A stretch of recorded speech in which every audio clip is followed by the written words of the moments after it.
প্রিয় দর্শক, আসসালামু আলাইকুম রহমতুল্লাহ।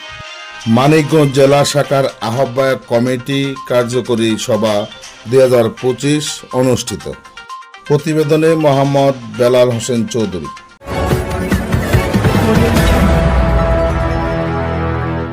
Dear viewers, Generation on TV, I welcome you. Delhi নয়, পিন্ডি নয়, অন্য কোনো দেশ, সবার আগে বাংলাদেশ।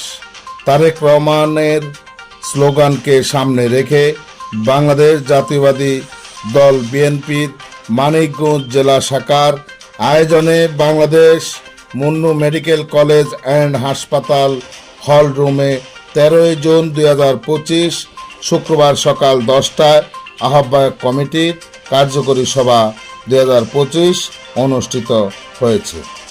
বক্তব্যের আগে প্রথমেই আমি কৃতজ্ঞতা জানাচ্ছি আমাদের নেতা বাংলাদেশ জাতীয়তাবাদী দলের চেয়ারম্যান মহোদয় জনাব তারেক রহমানের প্রতি কৃতজ্ঞতা জানাচ্ছি, ধন্যবাদ জ্ঞাপন করছি যে আমাদের এই 61 সদস্য বিশিষ্ট কমিটিতে উনি মঞ্জুর করে নিয়েছে এবং আমাদের কাজ করার সুযোগ করে দিয়েছে। এখানে যারা উপস্থিত আছেন সবার প্রতি অনুরোধ থাকবে, আমরা যে অবস্থায় আছি, যেখানেই আছি, আমরা যেন আমাদের দায়িত্বটা সততা এবং আদর্শের সাথে করি, কারণ আমরা সবাই চাচ্ছি বিএনপি সরকার গঠিত হোক। সে বিএনপি সরকার গঠন করতে আপনারা বাইরে গিয়ে বসার ব্যবস্থা রয়েছে, সেখানে অপেক্ষা করবেন।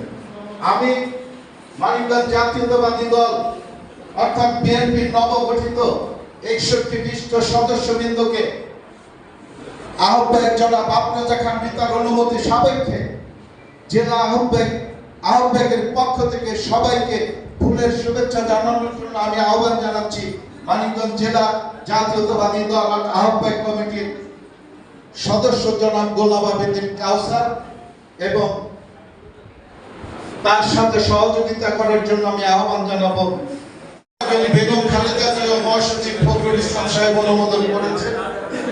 সেই 61 সদস্য বিশিষ্ট কমিটি আজকে প্রথম সভা।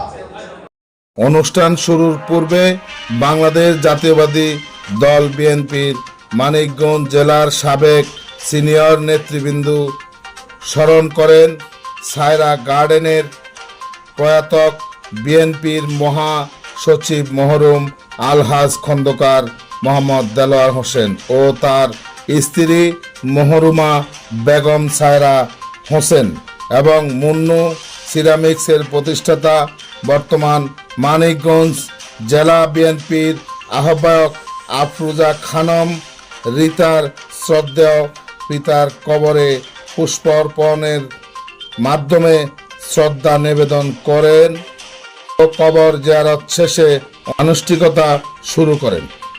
অনুষ্ঠানটি কোরআন তেলাওয়াতের মাধ্যমে 2 পর্বে শুরু করা হয়।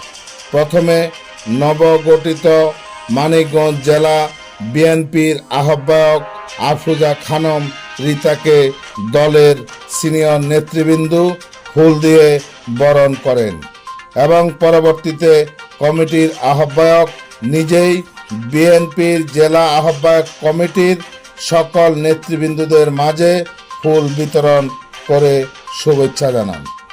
উক্ত অনুষ্ঠানে সভাপতিত্ব করেন মানিকগঞ্জ জেলা বিএনপির আহ্বায়ক আফরোজা খানম রিতা।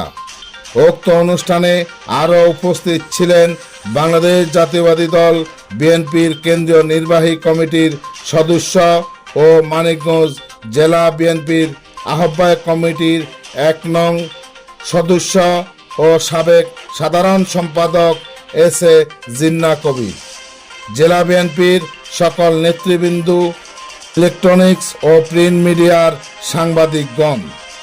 অনুষ্ঠানে বক্তারা বলেন, দলের ভারপ্রাপ্ত চেয়ারম্যান জনাব মোহাম্মদ তারেক রহমানের নেতৃত্বে আগামী 2026 সালে জাতীয় নির্বাচনে বর্তমান অন্তর্বর্তীকালীন সরকার নির্বাচনের যে রোড ম্যাপ ঘোষণা করেছেন, আমরা শৃঙ্খলাভাবে সকল নির্দেশনা মেনেই আমাদের মধ্যে সকল বিভেদ ভুলে একত্রিত হয়ে মানিকগঞ্জ জেলার সকল আসনের দলের প্রতীক দানের শীষে জয় নিশ্চিত করে মানিকগঞ্জ জেলাবাসীর ভাগ্যের উন্নয়ন ফিরিয়ে আনব ইনশাআল্লাহ। উক্ত অনুষ্ঠান শেষে প্রেসিডেন্ট জিয়াউর রহমানের পরিবারের সকলের জন্য সুস্থতা ও দীর্ঘায়ু কামনা করে অনুষ্ঠানের সমাপ্তি ঘোষণা করে।